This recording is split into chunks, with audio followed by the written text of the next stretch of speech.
도르트 신조는 또한 선택을 설교해야 하는가의 문제를 다룹니다. 어떤 이들은 선택을 설교하지 말아야 한다고 말합니다.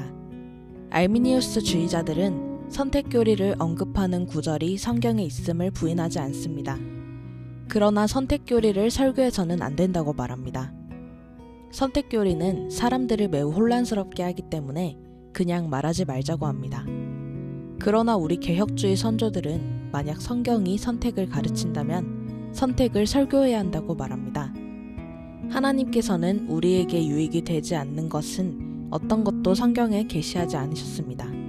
따라서 성경이 선택을 가르치기에 우리도 반드시 선택을 설교해야 합니다. 또 선조들은 우리가 선택을 설교하는 방법이 매우 중요함을 말했습니다. 우리는 선택 교리의 설교를 경외함으로 분별과 경건의 영으로 하나님의 이름의 영광과 하나님의 백성의 격려와 위로를 위해 해야 합니다. 우리는 지극히 높으신 분의 비밀한 길을 알려고 해서는 안 됩니다. 신조는 하나님께서 하나님의 말씀에 정해놓으신 방편들을 사용하는 대신 하나님의 비밀스러운 것들을 분석하려는 시도를 경고합니다. 합당하게 선택 교리를 설교하는 유일한 방법은 하나님께 영광을 돌리며 하나님의 백성을 위로할 수 있도록 설교하는 것입니다. 우리는 선택을 말할 때 목적이 무엇인가? 하나님께 영광을 돌리며 신자들을 위로하기 위한 것인가? 혼동을 가져오는 지적 훈련을 하는 것인가? 하는 질문을 해야 합니다. 우리의 동기가 하나님의 영광을 위한 것이라면 우리는 선택을 설교할 수 있고 또한 반드시 설교해야 합니다. 선택 교리를 지혜롭고 경건하게 설교하는 것만큼 하나님을 영화롭게 하는 것은 없습니다. 왜냐고요? 선택은 하나님께서 모든 복의 근원이심을 보여주기 때문입니다. 선택 교리는 구원에서 사람들에게 모든 공로를 제거하고 오직 하나님께만 모든 것을 돌립니다.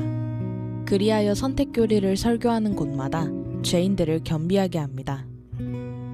선택 교리 설교를 들은 죄인들은 자신들이 아무것도 아님을 보게 되며 따라서 하나님께서 영광 받으십니다. 선택 교리 설교를 들은 죄인들은 겸손하게 될 뿐 아니라 위로를 얻습니다. 선택이 진리고 하나님께서 하나님 안에서 이유를 찾으신다면 구원은 자신들에게 달린 것이 아니라는 것을 알게 됩니다. 우리는 하나님을 기쁘시게 하기 위해 무엇을 만들어낼 필요가 없습니다. 하나님께서 하나님의 이름을 위해 그리고 하나님의 아들 예수 그리스도의 영광을 위해 우리 구원에 필요한 모든 것을 이미 이루셨고 앞으로도 계속해서 행하실 것이라는 사실을 볼 때 저는 제가 소망이 있음을 압니다.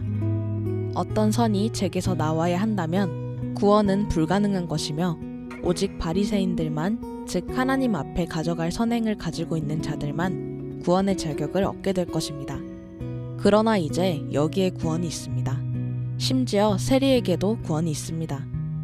사실 누가복음 18장 13절에 하나님이여 불쌍히 여기소서 나는 죄인이로소이다 하고 말하는 세리에게만 구원이 있습니다. 세리는 자신에게 값없고 주권적인 은혜가 필요하다는 것을 깨닫고 있기 때문입니다.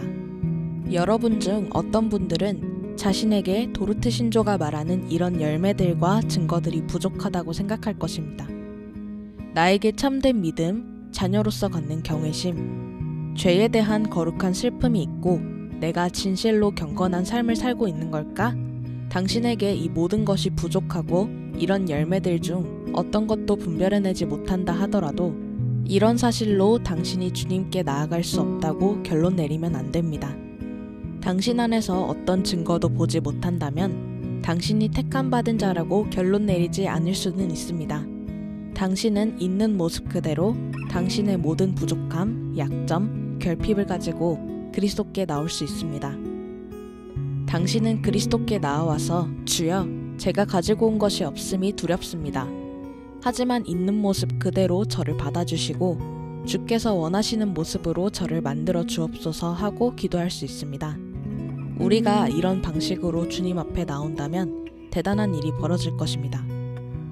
여러분 중 어떤 분들은 제 안에서 이 선택의 증거 중 어떤 것들은 보입니다. 그렇지만 저는 너무나도 조금밖에는 진보를 못 이루었습니다. 저는 제가 마땅히 되어야 하는 모습에는 너무 멀리 떨어져 있습니다 하고 말할지 모릅니다. 12항이 말하는 바를 들어보십시오. 택하신 자들은 하나님의 때에 자신들의 영원하고 변함없는 선택에 대하여 비록 단계가 다양하고 정도의 차이가 있지만 확신을 얻는다. 택하신 자들이 믿음의 확신에 대해 모두 같은 정도, 같은 깊이, 같은 자각을 가지고 있는 것은 아닙니다. 그러므로 택하신 자들이 모두 같은 기쁨과 즐거움을 가지고 있는 것 또한 아닙니다. 신자들은 모두 그리스도의 학교의 학생들입니다. 또 모두 같은 학교를 다니지만 모두 같은 학년에 있는 것은 아닙니다. 하지만 모두 자신들의 부르심과 선택하심에 대해 확신하는 것에 부지런하거나 부지런하도록 권한받습니다. 베드로가 말했습니다. 너희가 이것을 행한즉 언제든지 실족하지 아니하리라. 베드로 후서 1장 10절.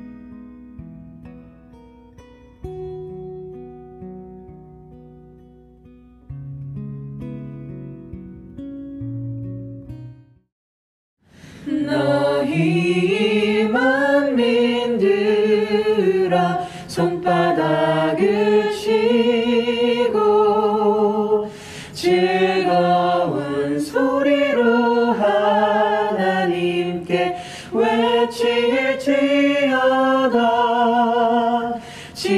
지존하신 여호와는 어미하시고